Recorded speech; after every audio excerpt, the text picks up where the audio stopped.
Assalamualaikum warahmatullahi wabarakatuh.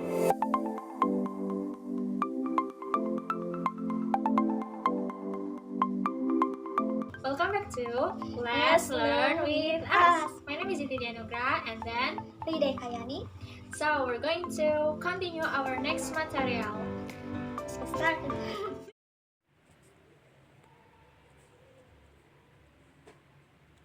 And now we are going to the 13th strategy or the 13th skill. So this skill is listening for emphatic expressions of surprise. Emphatic expressions of surprise are common in the short dialogues, so you should become familiar with them. When surprise is expressed, it implies that the speaker did not expect something to be true. For example, if on the audio you hear the first speaker or the woman say, "Did you see Paul driving around in his Mustang?" Then the man or the second speaker replies, "Then he did get a new car." Then the narrator will ask, "What had the man thought?" Then there are some options like A. Paul would definitely get a Mustang. B. Paul did not know how to drive. C. Paul did not like Mustangs. And D. Paul would not get a new car.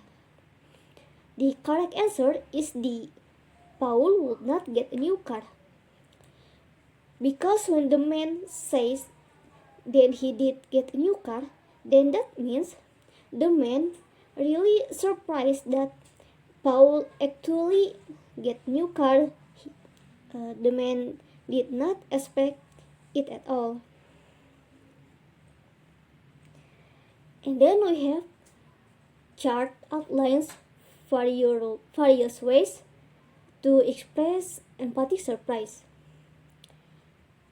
So some expressions of emphatic surprise we have the verb here, the RB, modal, present tense, past tense, and perfect tense. In the B, the emphatic form with emphasis for the example, "Then he is here." Then meaning, I thought he was not here. Then the modal with emphasis, "Then you can go." That means, I thought you could not go. Then present tense, it do or does with emphasis. Then you do play tennis. Or then she does play tennis. Then that means, I thought you did not play tennis. Then in the verb past tense, the emphatic form is did with emphasis. For example, then she did read it. That means, I thought she had not read it. Then the verb perfect tense, the emphatic form is have with emphasis. For the example, then he has gone there. That means, I thought he had not gone there. Okay, we have a skill 14 and the new chapter, which is listen for wishes. So I read the material. Conversation about wishes can appear in the short dialogues. The important idea to remember about wishes is that a wish implies that the opposite of the wish is true.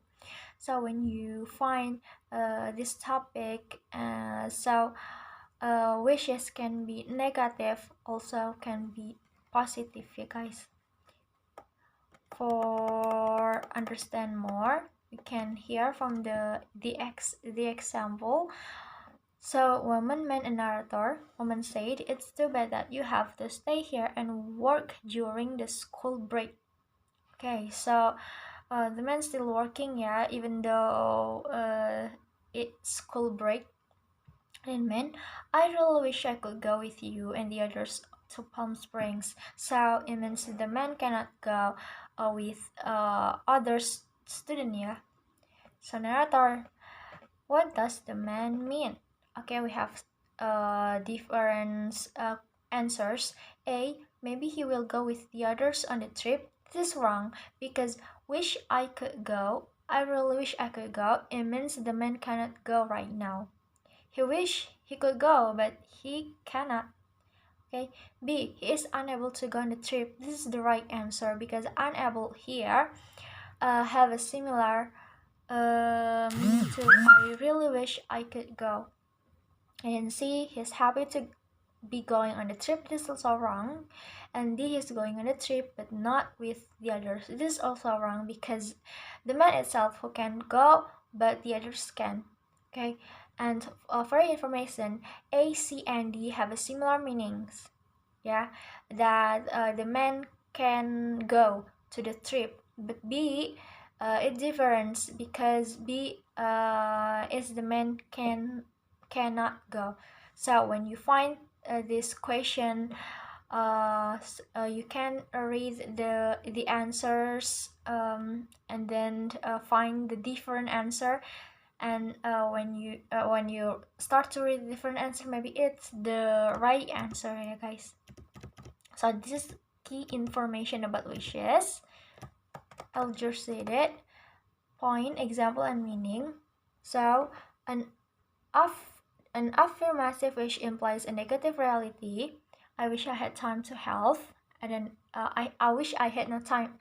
I had time to help. It means we don't have time to. We don't have time. Yeah.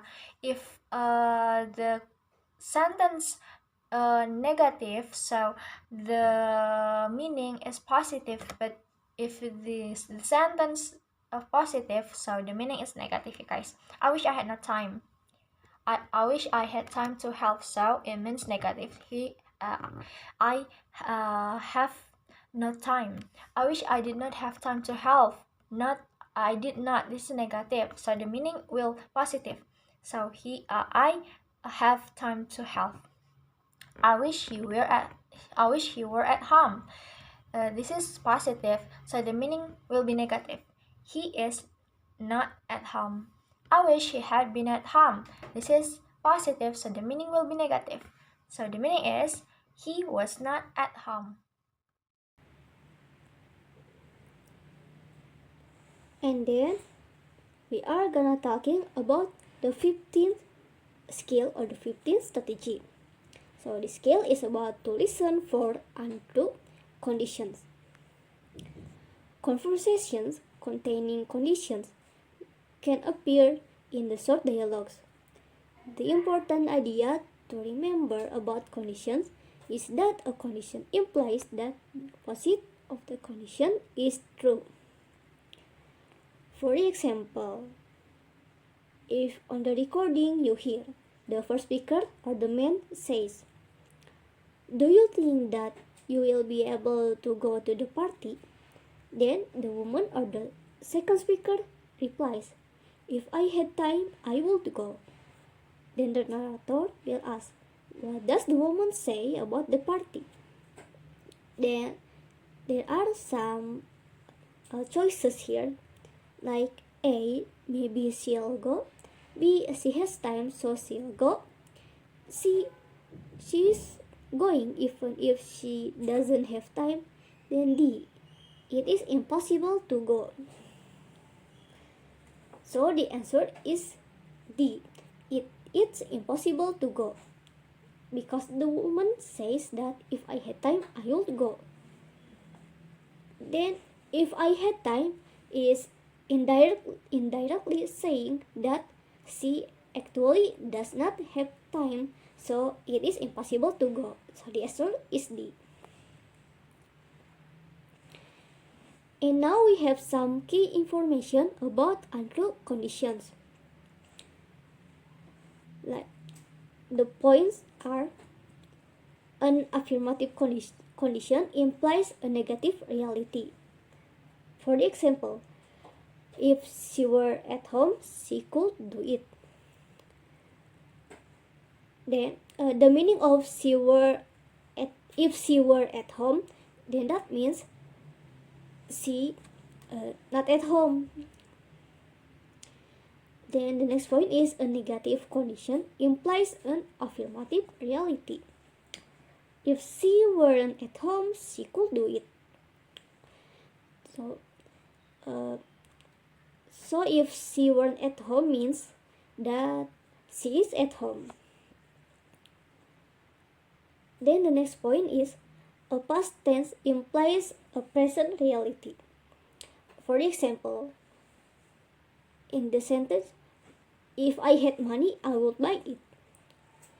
If I had money is the same or has the meaning like do not have money.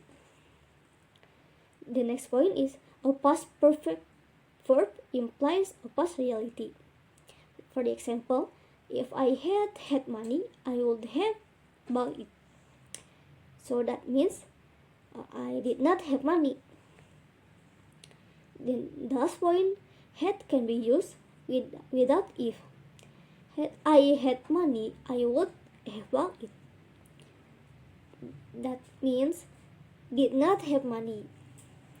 Just remember that word is used instead of was in untrue condition. Not if I was there, but if I were there, I would have. This has the same meaning as if I had money. Note that the subject and had are inferred. Okay, let's continue to the skill 6. We have another chapter, idiomatic language. Is listed for 2 and 3 part verbs. So these verbs it's the part of the proportional monotransitive. For example, when we have looked and then we add at, looked at, it will be proportional monotransitive because the verb is adding to the proportional at, and looks at or run off or maybe lockdown. No, lockdown. Yeah, look at, run off, and then called off, like that, yeah, guys. So before we start to the example, I'd read the material first. 2 and 3 part verbs appear in some questions in the short dialogues. These verbs are expressions that include a verb and one or more particles, such as in, on, or at. The particle change the meaning of the verb. Questions involving 2 and 3 part verbs can be difficult for students because the additional of the particle changes the meaning of the verb in an idiomatic way. Okay, because when we have, for example, this text, yeah, these dialogues, man and woman, what times does the meeting start? So the man asks for the time for the meeting, yeah. Woman, didn't you hear that it was called off by the director? Now called off here, not like calling. The meaning of called off is not like calling or like have a name, but called off here have an idiomatic meaning. In Indonesia, it's like dibatalkan or cancelled. Yeah, called off here. So when you see or like find this conversation called off, you have to be remember and like understanding more and remember more about idiomatic meaning like this or professional monotransitive. Keep like remembering and understanding because maybe you can find it but in a different words, not called off anymore but another idiomatic professional monotransitive. So you have to keep remember and keep studying, you guys. So Narta, what does the woman say about the meeting? Yeah, called off here, not actually calling, but cancelled. A. The director called a meeting. This is wrong because A is like called and called like make a phone. Yeah, so A is wrong, and B, the director phone her about the meeting. Phone and called, this is similar meaning, you guys. So A and B have a similar meaning like calling the meeting. So this is wrong, and then C, the director called the meeting to order. This is also wrong. A, B, C have a similar meaning, which is what is it? calling the meeting.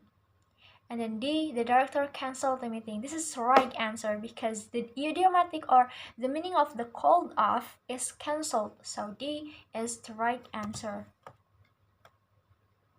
Okay, I read the note. A list of common two and three-part verbs and exercises using these verbs appear in an Appendix B. You may want to study these two and three-part verbs before you try the following exercises. Well, maybe that's all the video for this week. See you later in the next video. Bye bye!